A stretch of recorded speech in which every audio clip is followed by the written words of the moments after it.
Alright, I'm going to be hand laying some track. This will probably take a few videos, but at this point I'm going to be gluing down the wood ties. This is all finished area here. You can see some ties glued down in here. No rails. No rails. Fresh area that I just glued down about 5 minutes ago. Got some weights and stuff just to hold it in place. Press them down a little bit. Doesn't have to be serious weight, just enough. What I'm going to show is this area back here. How I glue that down. What I did prior was I actually used Code 83, just Atlas Flex Track, any kind of flex track really. What that does is I line it up with the turnouts, and it gives me a nice geometric curve where that I could I trace the outside of the ties, and that helps me line up where the glue ties have to go. Just a regular old piece of flex track like this one here. That's actually Code 83 Atlas.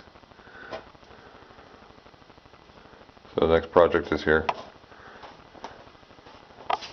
The main thing that I use is this jig that I made up. It's a series of cuts, almost like dado cuts, into just regular old 1/8 inch masonite. You can use almost anything. And I just set the blade of the table saw just barely sneaking through the top, so it just is barely exposed on the table saw. And I took one of the ties. I used a turnout tie because it's longer. Help me line up. I did one pass, and what I did was take that one pass, and I took one of the ties that was glued to the top of the table saw bed. So I'll show you here.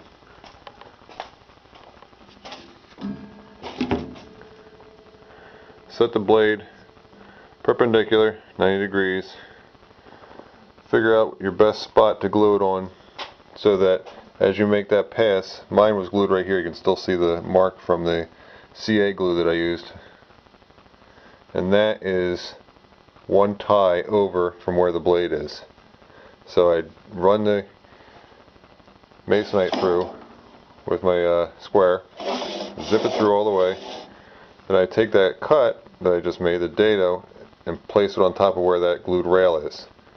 So now that is my gauge. So when I push it through again, it cuts a new line exactly one tie spacing away. Then I take that new spot, move it over, do the same thing, and you just keep doing it. Depending on how big a jig you want to do, you can do it 1,000 times. Here, I don't know, it's probably about maybe 50 times here. This black mark here, this black mark is 1 foot. I mainly just do 1 foot sections at a time, just because the straight edge that I use is 1 foot long. That's the only reason why. And I use that to straighten up the ties before I get a piece of tape and pick them up to glue them down.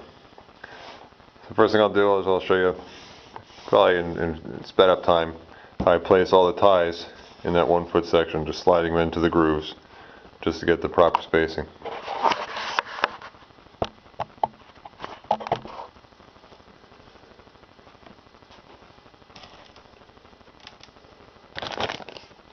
I have a bag of ties that I stained. These are from Kapler Mill and Lumber Company. Just regular 8 foot cross ties. I didn't do the 8/6. Some of them a little bit narrower because it's backwoods. They probably would have done the old spacing.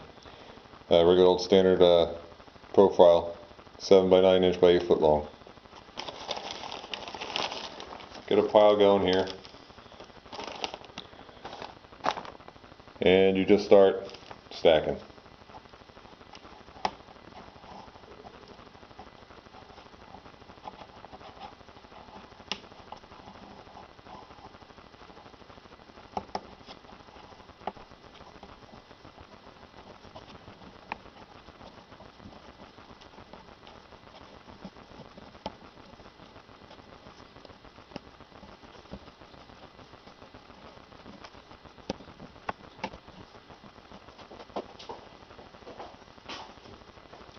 Okay, got them all lined up. As you can see, the space of basically the kerf of that blade that I was talking about earlier on the table saw just happened to be the same width, or just slightly wider than the width of the ties.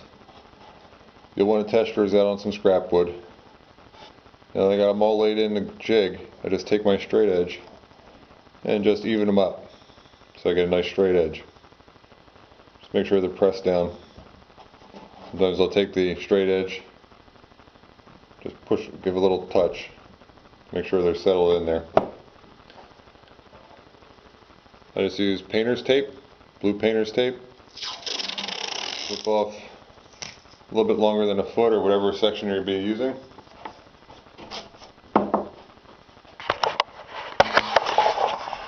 I have it on this old piece of Formica top basically, and I just take a blade and I split it. If you're doing straight runs, I use it as a solid 1-inch tape, but for curves, which is the section that we're going to be doing, I find it easier if the tape is narrower.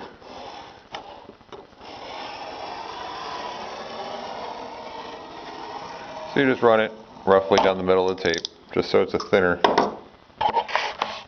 run.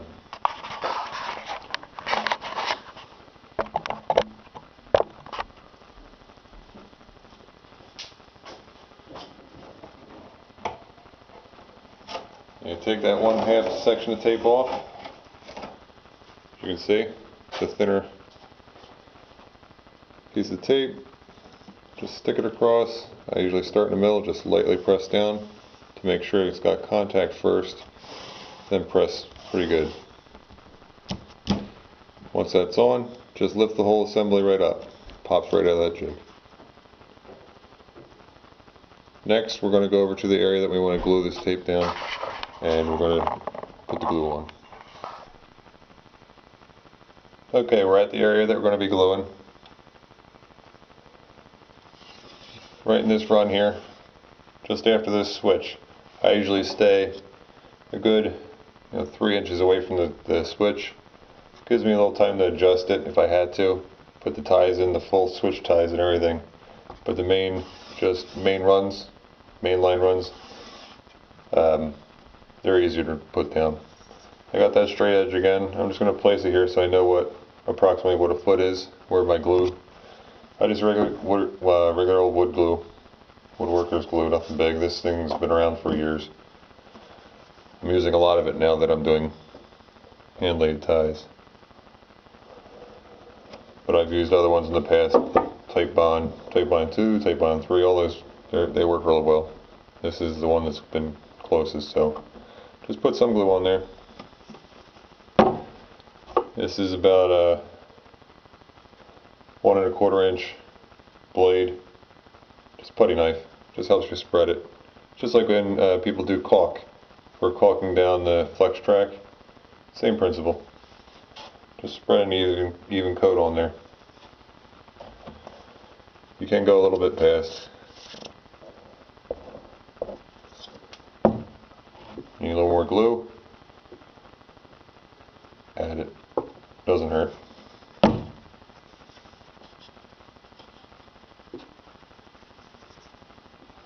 Doesn't have to be 100% coverage, but at least 75%. I'm going to go over, grab the ties, and we'll lay them in.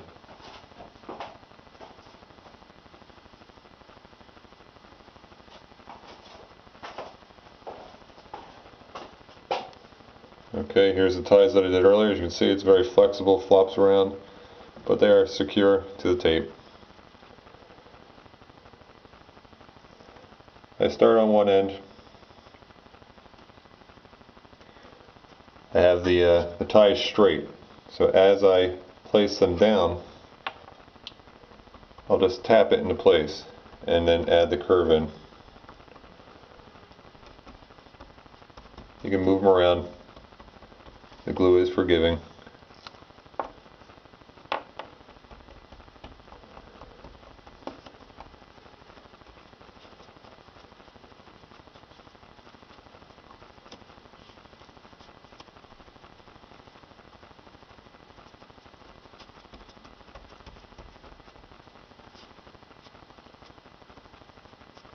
When you're happy, just give a push down, or I even take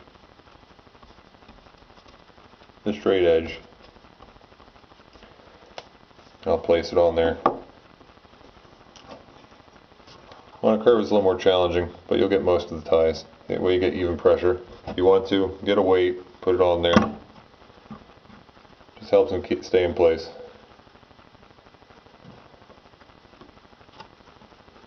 And that's it for gluing ties. Next time we'll be putting rails down.